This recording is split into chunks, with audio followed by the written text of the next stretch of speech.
Hello and welcome to another video tutorial brought to you by Octotuts.com. Today we're going to be taking a look at turning a normal picture into a vector image. So I'm going to go ahead and get started right away, and the first thing I'll show you guys is what a vector image is. So as you can see over here, we have just a regular picture taken with a normal camera.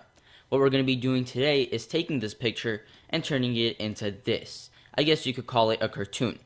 And today I'm going to be using Adobe Photoshop CS5 to get the job done, but you could pretty much use any version of Photoshop that you want. So let's go ahead and get started. There are two different techniques to doing this. The first one is pretty much the easier one. If you have a graphic designing tablet, this is the technique that you want to use. Pretty much you just take the tablet and take the pen to the tablet and just draw everything out, and that makes it a lot easier. But if you don't have a tablet, then don't worry, there is a way you could still get this done, but it's a little harder and it's going to take a lot more time. So I'm going to get started with teaching you guys how to do it if you don't have a graphic design tablet first, because most people don't. So I'm going to open this image up, and the first thing you want to do is make a new layer. That's Command-Shift-N if you're on a Mac, or Control-Shift-N if you're on Windows, and just change the name of the layer to the body part that you're going to do. I'm going to quickly just show you guys how to do the jawbone. So type in jawbone and press OK. Now you want to make sure to create a new layer for every new thing that you do. For example, you can see down here I have glasses, hair, mouth, nose, and so on and so on. You want to create a new layer for everything. That way if you mess up, you could just delete the layer and then you could do it again. So it's not a big deal.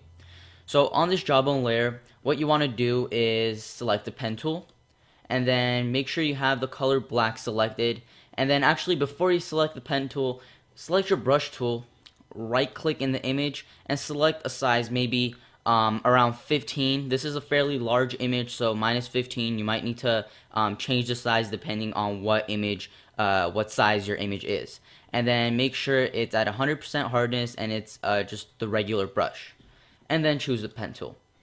And with the pen tool, you want to just pretty much highlight the area that you want. So I'm going to click up here and down here, and then click out, and then just drag the line to fit my jawbone.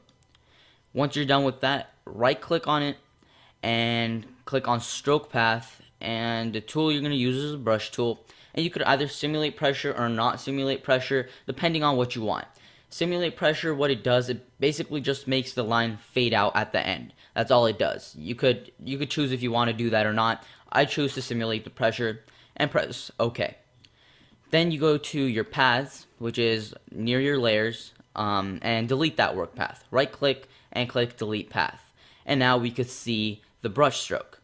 And as you can see over here, it fades out a little at the end. And this is pretty much what you want to do for the entire image.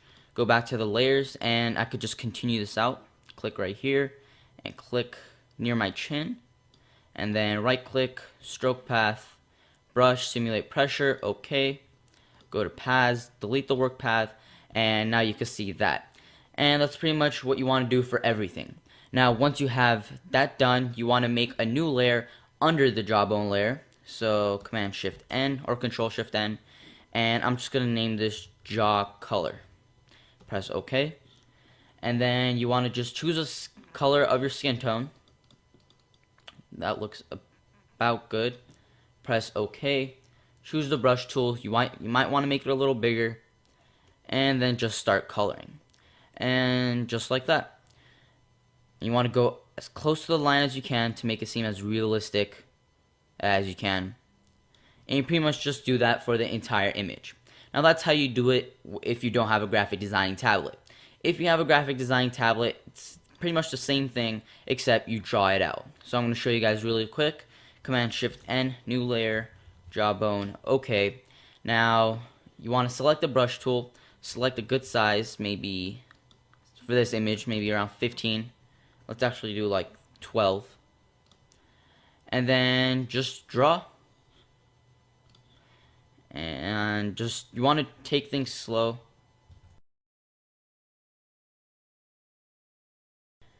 And pretty much there it is. There you go. You get a very similar effect, but it gets done a lot faster because you're just drawing it out. But if you're using a graphic designing tablet, you're going to have a little experience, obviously, because this isn't something that you could just do right out of the box. You have to have a little experience.